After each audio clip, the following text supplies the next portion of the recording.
Okay, finally filming again. Hey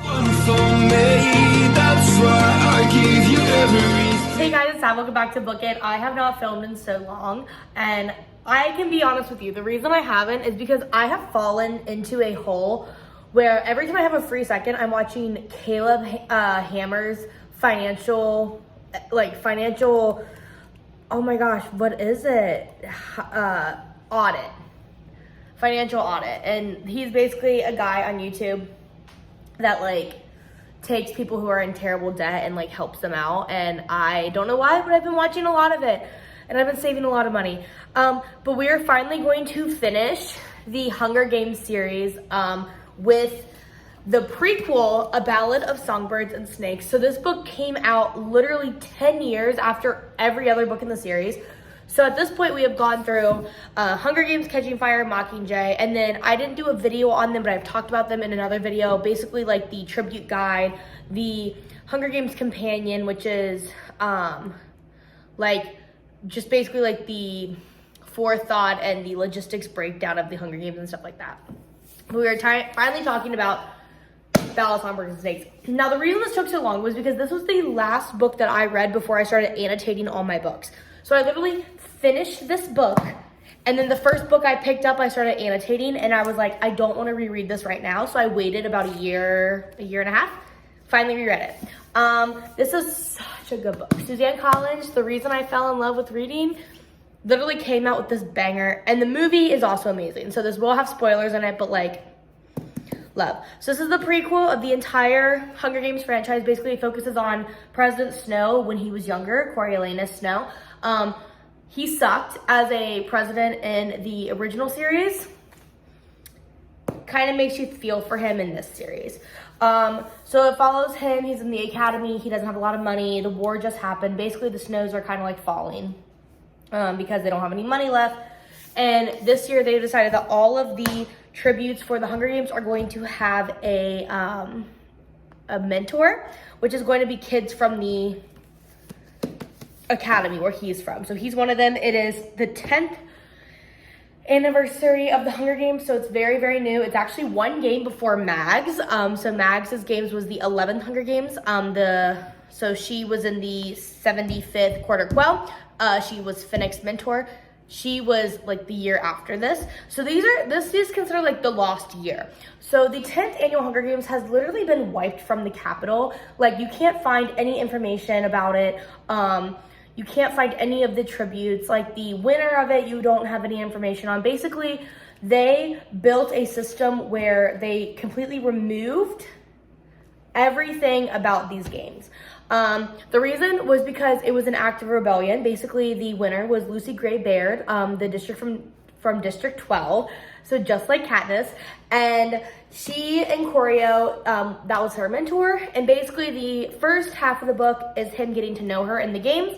The second half is all about like their love story, basically.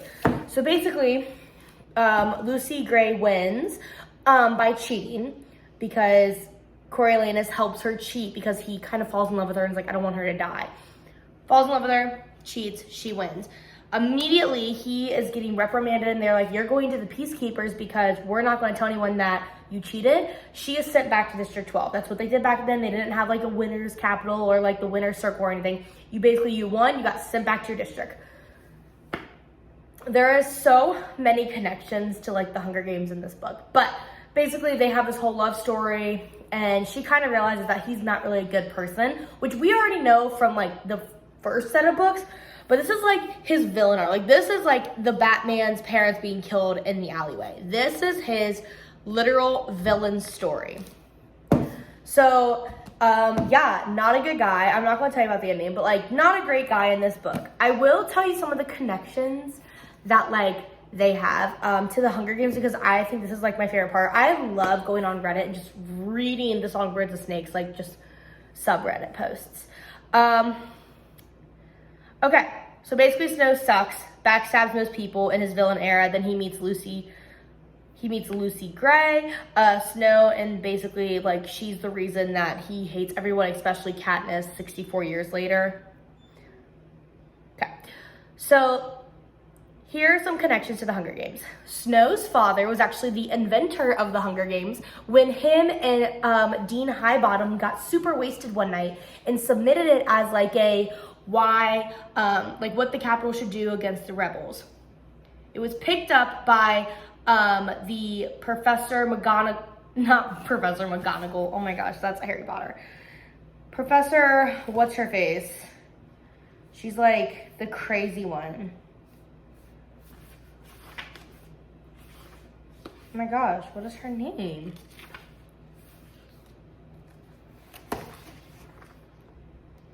Okay, well, she's the professor, Dr. Oh my gosh, Dr. what? She's like the main girl that runs the entire like department for the Hunger Games, and she comes up with all of the mutts and comes up with everything along those ends. And I'm trying to figure Dr. Gall, McGonagall, kind of, okay. But Dr. Gall comes up with all of like the mutts, the arena, all of the crazy things. But Snow's father and Dean Highbottom were actually the ones that pitched the idea. Wow. Snow introduces by giving President Snow, Coryo, is the reason why they like sponsors can give gifts in the arena. That was his idea, which we see helps out in Hunger Games and Catching Fire. Snow poisons somebody in the games, which then leads to him poisoning everybody in the presidential campaign in the future, which is how he becomes president. So for backstory, for those that don't know, President Snow basically poisoned all of the other people that were running for office to become president. And the only reason he survived is because he would be slowly ingesting it throughout like years. So that way he could do this. Crazy, right? Snow is the reason the districts are forced to watch the games after he spent time in 12 and learned that people don't watch them and often walk away from TVs playing them. So he's the reason that you are forced to watch them, because he thought that if people were scared, fear is better than, having people fear you is having people fear you is better than having people respect you. So that's why you have to watch the games, because of him. He cheats with snakes, the mutts that Dr. Gall make. He cheats with them and causes Lucy to win. And when Katniss first meets him in the book, she mentions that his eyes look like snakes because she thinks that he himself is a snake. That's kind of a cute connection. Snow was there when they hung the man in 12 for treason, and he screamed for his lover to run, which he was there, he heard it. This caused Lucy Gray to also be there, and she saw it, witnessing, and wrote the song The Hanging Tree, which then Katniss ends up singing for Rue when she's dying, causing President Snow to dislike her even more, and also wonder where she got that song. So basically, because after the games and everything, they completely erased Lucy Gray. She does not exist, right? When she sings that song, and he knows it and he hears it, imagine you hear that, and then 65 years later, the girl that you hate that's like rebelling against the Capitol starts singing that song. You're like, oh my gosh, hates her too. Crazy. Lucy Gray leaves him and says she's going to go harvest Katniss down by the river. And when he realizes that Katniss is not ready for harvest yet, he goes after her, realizing that she's gone. 65 years later, Katniss Everdeen is the girl that overthrows him, and he can't, like, that's the big connection. Also, Lucy Gray was a performer forced to fight, and Katniss was a fighter forced to perform. So after Lucy Gray would like sing her songs or whatever, she would do her bow to the camera like this. And Katniss does the same too, because they're forcing her to perform like she is something other than she's not. So after every time she fights or whatever, she does bow down just like that. I think that's pretty cool. And Snow has always handed out white roses because his grandma had a garden on the rooftop of their house. And that's all she grew, was just white roses. So that's like everywhere. There are so many more connections, and honestly, I did not write all of them down because I would literally be talking for like 25 minutes straight. But overall, let's talk about the overallness of this book. Overall, this book was so good. I'm very glad it was added to the universe. Sometimes when writers put out like prequels and sequels years later, they're not as good. This was just as good, if not better. Personally, I was very happy to see this like universe come back after so many years. And I got into this book super quickly and I read it super fast. And I honestly, rereading it, I still enjoyed it. Like it still was something I sat down and enjoyed to do. I think that it showed a different side of Snow that we really didn't see in the original series, and I like that. But also it makes us like there's just so many other things that like happen that like, wow, that's probably why. So one of the things I did not write down here, but I will talk about real quick, is Tigress. So Tigress was Snow's cousin. And basically in the book, they talk about how they witnessed somebody eat another person during the war. During the war, there was no food for anyone in the capital because all their supply lines were cut. And Coryo and Tigress witnessed a man eating someone. And because of this, they eat raw meat during the war because they're like starving to death and that's all they had. They didn't have like any money for like a fire to cook it or anything. So during the war, they ate raw meat. Fast forward 65 years later, Tigress has taken on this entire persona of a cat, basically. Like, has gotten the whiskers, has the lines, is very feline-like. And Tigress's favorite thing to eat was raw meat. So basically from the beginning, did she grow her persona around her name, or did she grow her persona around the situation she was put into?